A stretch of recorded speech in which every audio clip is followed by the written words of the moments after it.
Early സ്റ്റേജിൽ നിങ്ങളുടെ കുട്ടികളുടെ ലേണിംഗ് ഇഷ്യൂസ് എങ്ങനെ കണ്ടെത്താം? നമുക്കറിയാം, ഒരു 3 മുതൽ 6 വരെയാണ് കൊഗ്നിറ്റീവ് ഡെവലപ്മെന്റ് കൂടുതലായി നടക്കുന്ന ഒരു സമയം. ഇതിൽ പാരന്റ്സ് പ്രധാനമായും ശ്രദ്ധിക്കേണ്ട കുറച്ച് കാര്യങ്ങളാണ് ഇനി പറയാൻ പോകുന്നത്.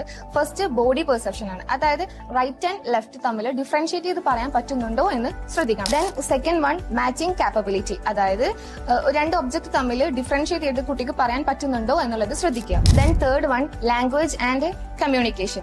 അതായത് കുട്ടിക്ക് പ്രോപ്പർ ആയിട്ട് കമ്മ്യൂണിക്കേറ്റ് ചെയ്യാൻ പറ്റുന്നുണ്ടോ, അല്ലെങ്കിൽ അവരുടെ കമ്മ്യൂണിക്കേഷനിൽ എന്തെങ്കിലും ഡിലേ സംഭവിച്ചിട്ടുണ്ടോ എന്ന് ശ്രദ്ധിക്കുക. ഫോർത്ത് വൺ ആണ് ഫൈൻ മോട്ടോർ ആക്ടിവിറ്റീസ്. അതായത് എന്തെങ്കിലും ആക്ടിവിറ്റീസ് കൊടുത്തിട്ടുണ്ടെങ്കിൽ, ലൈക്ക് കളറിങ്ങോ ഡ്രോയിങ്ങോ അല്ലെങ്കിൽ സിസേഴ്സ് ഉപയോഗിച്ചിട്ട് പേപ്പർ കട്ട് ചെയ്യുകയോ അങ്ങനെ എന്തെങ്കിലും ചെയ്യുന്നതിൽ കുട്ടി വളരെയധികം ബുദ്ധിമുട്ട് പ്രകടമാക്കുക. ലാസ്റ്റ് വൺ ഈസ് സോഷ്യൽ സ്കില്ലാണ്. അതായത് കുട്ടിയുടെ പിയർ ഗ്രൂപ്പുമായിട്ടുള്ള ഇന്ററാക്ഷൻ, അല്ലെങ്കിൽ എന്തെങ്കിലും ഒരു സോഷ്യൽ റൂൾസ് കൊടുത്തിട്ടുണ്ടെങ്കിൽ അത് ഐഡന്റിഫൈ ചെയ്യാനുള്ള ബുദ്ധിമുട്ട്. ഇത്രയും കാര്യങ്ങളാണ് ഒരു രക്ഷിതാവ് ശ്രദ്ധിക്കേണ്ട കാര്യങ്ങൾ. പ്രോപ്പർ